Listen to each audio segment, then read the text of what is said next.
چې مونږ نه کوو نو بیا به شیطان ماته څه وایي؟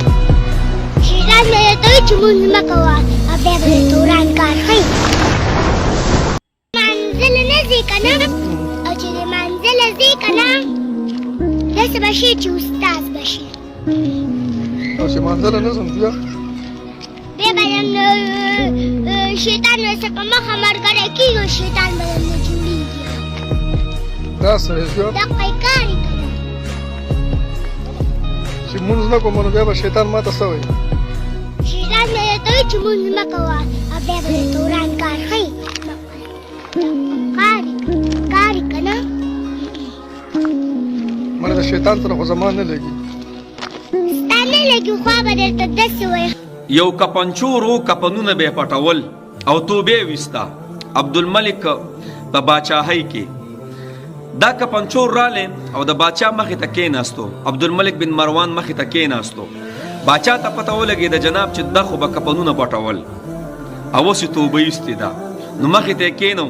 او تپوسونه ترې کوي او څه یې ورته وایي دا راته ووایه ته چې به کله تلې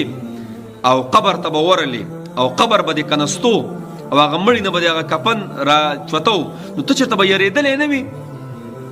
ته چېرته خوب ته باندې نه و راغلی نو دی ورته خپله قیسه کې جي یو ځای کې یېرېدلی و مجید او د هغې نه پس مې توبه ویسته یعنې ستا د توبې سبب څه دی چې تا توبه ویسته یاره جي یو قبر نه یېرېدلی وم هغه څه و ښه تاسو واورئ ښه و جناب چې کله به مړی وشو نو بس ما به پته راته ولګېده چې په پلاني ځای کې پلانې مړی شوی دی زه به وله لاړم او شپه چې به شوه نو هغه کفن به مې هغه مړی به مې خاوره مې خوا دې خوا کړې او مړی به مې داسې راویستو او کفن به مې تراخ کو او بیا مې پې خاوره داسې ورواړولې په چا مې ورواړولې په چا باندې نه خو بیا به راتلمه خو جناب چې دا توبه مې ویسته نو وایي یو نوجوان وفات شوی او نوجوان مړ شوی او زه لاړم په دې اراده باندې واورئ ښه الله د پنځه مونځونه مونږ راکړي ګوره اهتمام دې مونږ کوو څنګه چې زما دې بچنګۍ په وړه وړه په دې توتۍ ژبه باندې ډېرې ښایسته خبرې اترې وکړي که نه نو دا ټولې خبرې اترې داسې دي نو زه چې کله ورغلم چې ما ته پته ولګه پلاني ټایم کې ځای کې یو نوجوان دی هغه مړ شو زه لاړم د شپې او ورته کېناستم چې ټول خلک لاړ اوده شو وایي زه ورغلم او وایي ما چې کله وایي قبر کنستو نو چې کله مې قبر وکنستو او وایي دا تبۍ مې راچوتې کړې د راچوتېدو سره ټول وورو داسې او د هغه مخ د قبلې نه اړولی شوی او مخ یې تک تور شوی او د بل سیټ ته پروت او په قبر کې وور ما چې هغه وکتل داسې نو هغه ځای مې پرېښوده په منډه را روان شو و چې را روان شوم باچا نو غیبي اواز راته وشو او وایي چې ته تپوس نه کې چې دا ولې دته دا عذاب په کومه خبره میلاویږي د دا مخ ولې تور شوی دی د دا مخ ولې د قبلې نه راوړېدلی دی د کومه ګناه کوله نو ما داسې یېرېدم ما وي په څه ګناه یې کوله دب وایي په مانځه کې سستي کوله مونځ به یې نه کوه والله اکبر کبیره نو تاسو ووایه څومره نحوست دی نبي علیه صلات وسلام فرمایي قیامت کې به بعضې خلکو ته ووایي چې په سجده پرېوځئ نو ټول خلک به په سجده او په رکوع کې پرېوځي بعضې خلک به د هغوی ملاګانې بالکل ودرېږي داسې سجده به نشي کولی ښه تپوس به وشي دا کم خلک دی نو ډېر تفاسیر دی پکې یو پکې دا هم دی چې په دنیا کې به دوی سجدې دپاره راوبللی شو او دوی به سجده نه کوله نو تاسو راته ووایئ زه دې میاندو ته هم وایم ډېرې میاندې داسې چې خپلو بچو له پی ورکوي او د مونځ اهتمام نه کوي د الله بندې ستا دغې پیو نه به څه خیر خور شي دې اولاد ته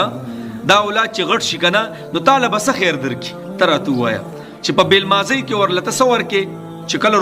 روغه بیماري نه وي اتا باندې پنځه وخته مونځونه وي او ته مونځ نه کوې نو په دغه حالت کې چې ولته پی ورکوې نو ته راته ووایه دغه بچی به بیا ستا پخې راشي دا به دا ووایي چې دا مې مور ده او دا مې پلار دی او دا خو بس غټ شوي دي زه را غټ شوم او د دوی اوس قدر پکار دی قسم دی اویم ډېر خلک ما ته ووایي یاره چې وایي په کور کې م نحوست دی او په کور کې م سپېرهتوب دی او روزګار مې نه چلیږي او خوندونه یې نشته یاره جي څه وظیفه راکړه نو زه ورته یو خبره وکړم او په دې خبره باندې هغوی څه چلو کې داسې موسکی شي خبره څه ده زه ورته ویم آیا په کور کې یا ته په خپله پنځه وخته موسکې او په کور کې پنځه وخته موسکېږي که نه نو 70% خلک داسې موسکی شي او داسې خبره خوا دې خوا بیا راته څه وایي یاره جي بېادبي دې معاف وي خو جي په مانځه کې خو ډېر سست دی مجي مونځ خو په ټایم نه کوم د الله بنده بس دغه نوست تا لپاره پوره دی نبي اسلام فرمایي څوک چې د سهار مونځ نه کوي په کم کور کې د سهار مونځ نه کېږي اکو زنانه دي کو نارینه دي نو په دغه کور باندې به درې افتونه درې لا اولنې یو خو به د په رزق کې برکت نه وي دنیا به ګټي خو برکت په پکې نه دویمو د په مال او دولت کې به دویمو دنه په دغه کور کې اتفاق نه اتفاق او بے اتفاقی به پکې اسی به په یو بل باندې بدلږي اسی به یو بل باندې بدلږي رور به